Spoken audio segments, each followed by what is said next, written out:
વિદ્યાર્થી મિત્રો, તમારો પાઠ 7 ભાગ 2 ગુપ્તયુગ અને અન્ય શાસકો. પહેલા ભાગમાં આપણે ચંદ્રગુપ્ત પહેલો, સમ્રાટ સમુદ્રગુપ્ત, સમ્રાટ ચંદ્રગુપ્ત બીજો એટલે કે વિક્રમાદિત્યનો શાસનકાળ તેમજ તેમની શાસનની સિદ્ધિઓ વિશે સમજી ગયા. હવે આપણે આ ભાગમાં આગળ વધીએ, જેમાં આપણે કુમારગુપ્ત પહેલા વિશે સમજીએ. બરાબર. ચંદ્રગુપ્ત બીજાના અવસાન પછી તેનો પુત્ર કુમારગુપ્ત પહેલો ગાદી આવ્યો. તેનો શાસનકાળ શાંતિ અને સમૃદ્ધિનો યુગ હતો. તેણે વિશાળ સામ્રાજ્યને જાળવી રાખ્યું હતું. તેના સમયમાં પુષ્યમિત્ર જાતિના લોકોએ બળવો કર્યો હતો. આ બળવાને તેના પુત્ર સ્કંદગુપ્તે તરત જ શમાવી દીધો હતો. તેના સમયમાં સામ્રાજ્યની ઉત્તર સરહદે હુણોએ હુમલા શરૂ કર્યા હતા અને સ્કંદગુપ્તે તેમને પાછા કાઢ્યા હતા. કુમારગુપ્ત કાર્તિકેયનો ભક્ત હતો અને તે પણ ધર્મ સહિષ્ણુ રાજા હતો. તેણે બૌદ્ધો અને જૈનોને પણ દાન આપ્યા હતા. નાલંદાની પ્રસિદ્ધ બૌદ્ધ વિદ્યાપીઠ તેના સમયમાં જ સ્થપાઈ હતી અને અજંતાની કેટલીક ગુફાઓ તેના સમયમાં તૈયાર થઈ. તમે જોઈ શકો છો, આ નાલંદા વિદ્યાપીઠનું ચિત્ર છે, જે કુમારગુપ્તના સમયમાં જેની સ્થાપના થઈ હતી અને અજંતાની કેટલીક ગુફાઓ પણ આ કુમારગુપ્ત પહેલાંના સમયમાં તૈયાર થઈ હતી. આ અજંતાની ગુફાઓનું ચિત્ર છે. બરાબર. હવે કુમારગુપ્ત પહેલાં પછી તેનો વીર પુત્ર સ્કંદગુપ્ત ગાદી પર બેઠો. તે ગુપ્ત યુગનો છેલ્લો અને મહાન રાજા હતો.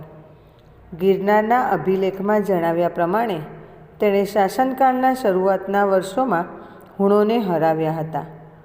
હુણો સાથેની લડાઈમાં પુષ્કળ દ્રવ્ય વપરાઈ ગયું. પરિણામે ગુપ્ત સામ્રાજ્યની આર્થિક સંપત્તિમાં ઓટ આવી. સ્કંદગુપ્ત પછીના નિર્બળ શાસકો જનુની અને શક્તિશાળી હુણોના આક્રમણને ખાળી શક્યા નહીં અને ગુપ્ત સામ્રાજ્ય ઈસવીસન 550માં છિન્ન ભિન્ન થઈ ગયું. બરાબર. વિદ્યાર્થી મિત્રો, આપણે ગુપ્ત યુગની જે આપણે અત્યાર સુધીની ચર્ચા કરી તેમાં બધા શક્તિશાળી રાજાઓ હતા. ચંદ્રગુપ્ત પહેલો, તેના પછી તેના પુત્ર સમુદ્રગુપ્ત, સમુદ્રગુપ્તનો પુત્ર એટલે કે ચંદ્રગુપ્ત બીજો વિક્રમાદિત્ય જે ઓળખાયો. પછી ચંદ્રગુપ્ત બીજાના અવસાન પછી કુમારગુપ્ત પહેલો અને કુમારગુપ્ત પહેલા પછી સ્કંદગુપ્ત. અત્યાર સુધીના જેટલા શાસકો હતા તેમણે ખૂબ સારી રીતે રાજ્ય વહીવટ સંભાળ્યો હતો.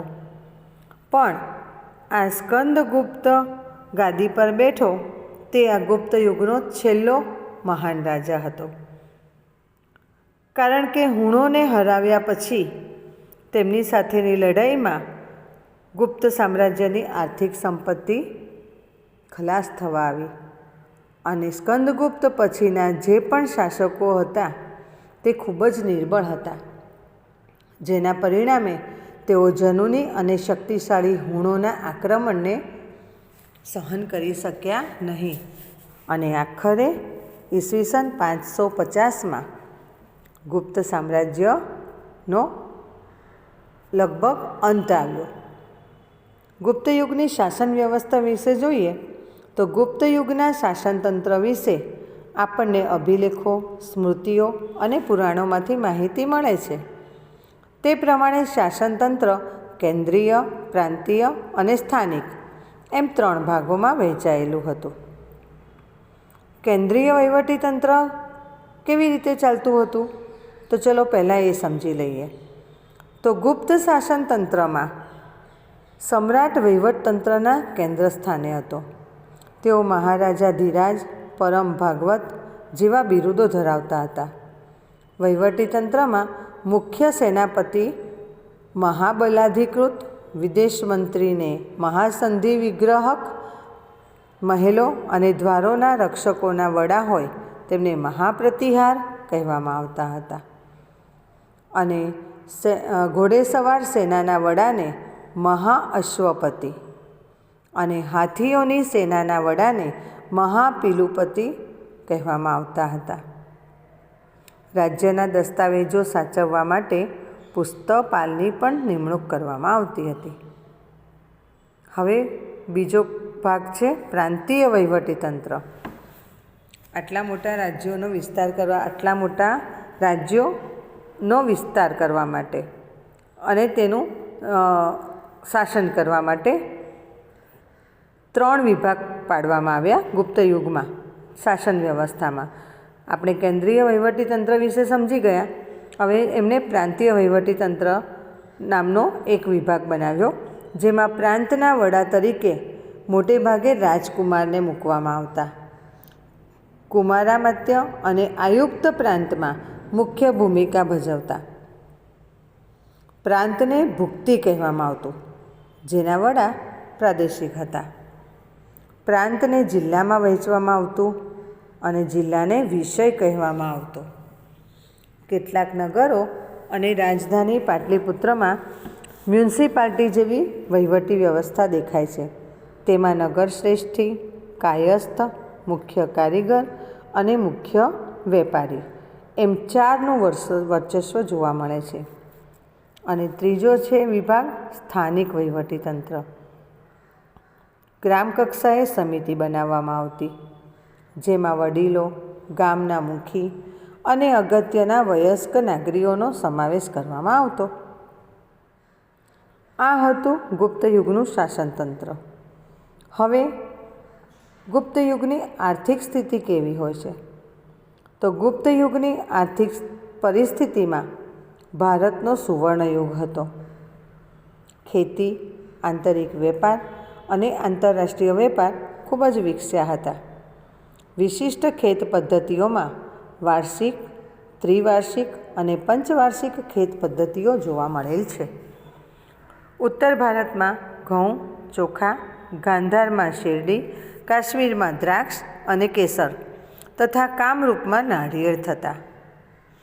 બંગાળમાં પુષ્કળ પ્રમાણમાં ચોખા થતા હતા. ગુજરાત અને સિંધમાં કપાસનો પાક અને બંગાળમાં રેશમનું ઉત્પાદન થતું. દક્ષિણ ભારતમાં મરી મસાલા, રેશમ અને કપાસનો વેપાર વિકસ્યો હતો. રાજા કુલ ઉત્પાદનનો 6થો ભાગ કર તરીકે લેતા હતા. રાજ્યનો કર ભરવા માટે આ પ્રકારની વ્યવસ્થા હતી કે રાજા કુલ ઉત્પાદનનો 6થો ભાગ કર તરીકે લેતા હતા દરેક વર્ગ પાસે. બ્રાહ્મણો અને મંદિરોને ભૂમિ દાનમાં આપવામાં આવતી હતી. આંતરરાષ્ટ્રીય વેપાર એ ગુપ્ત યુગની વિશેષતા હતી. ભારતથી સ્થળ માર્ગે મધ્ય એશિયા થઈને યુરોપ સુધી સુતરાઉ કાપડ, રેશમી કાપડ અને મસાલા નિકાસ થતા. તો ખંભાત, ભરૂચ, સોપારા અને તામ્રલિપ્તિ જેવા આંતરરાષ્ટ્રીય બંદરોના માધ્યમથી વિશ્વના પૂર્વ અને પશ્ચિમ ભાગમાં સુતરાઉ કાપડ, રેશમી કાપડ, મસાલા, તેજાના, ઇમારતી લાકડાની નિકાસ થતી. જ્યારે સોનું, ચાંદી અને અન્ય ચીજોની આયાત થતી હતી. પછી જો આપણે જોઈએ કે ધાર્મિક સ્થિતિ શું હતી ગુપ્ત યુગની, તો ગુપ્ત યુગમાં હિન્દુ ધર્મ અને સંસ્કૃતિ પૂર્ણ કલાએ ખીલેલો જોવા મળે છે. ગુપ્ત સમ્રાટો વૈષ્ણવ ધર્મને રાજ્ય ધર્મનો દરજ્જો આપતા. પરિણામે વિષ્ણુ, તેમના અવતારો શ્રી રામ અને શ્રી કૃષ્ણ આ સમયમાં મહદ અંશે પૂજાતા. લક્ષ્મી દેવી તરીકે ખૂબ જ ખ્યાત થયા. આ જ સમયમાં રામાયણ અને મહાભારત તેમજ પુરાણોનું પુનઃ સંકલન થયું. શ્રીમદ ભાગવદ્ ગીતા આ સમયે ખૂબ મહત્ત્વપૂર્ણ ગ્રંથ બન્યો. વૈષ્ણવ ધર્મની જેમ જ શૈવ ધર્મ પણ ગુપ્ત કાળમાં વિકસ્યો હતો. દક્ષિણ ભારતમાં શૈવ ધર્મો નાયનાર કહેવાતા. જ્યારે વૈષ્ણવ સંતો આલવાર કહેવાતા. મહિષાસુર મર્દિની એટલે કે દુર્ગા માતાની પૂજા પણ ખૂબ જ પ્રચલિત થઈ હતી. સૂર્ય અને કાર્તિકેયની પૂજા પણ કરવામાં આવતી હતી.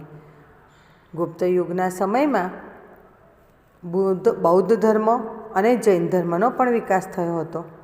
સમુદ્રગુપ્ત બૌદ્ધ ધર્મનો સંરક્ષક હતો અને બૌદ્ધ ધર્મના મહાયાન અને હીનયાન પંથ વિકાસ પામ્યા હતા. તો વિદ્યાર્થી મિત્રો, આ ભાગમાં આપણે ગુપ્ત યુગની શાસન વ્યવસ્થા પછી આપણે તેની આર્થિક સ્થિતિ અને તેની ધાર્મિક સ્થિતિ વિશેની ચર્ચા કરી. હવે આગળનો બાકીનો છેલ્લા ભાગમાં આપણે તેની સાંસ્કૃતિક સ્થિતિ, વિજ્ઞાન, તેના સમ્રાટ પુલકેશી અને હર્ષવર્ધન વિશે ચર્ચા કરીશું.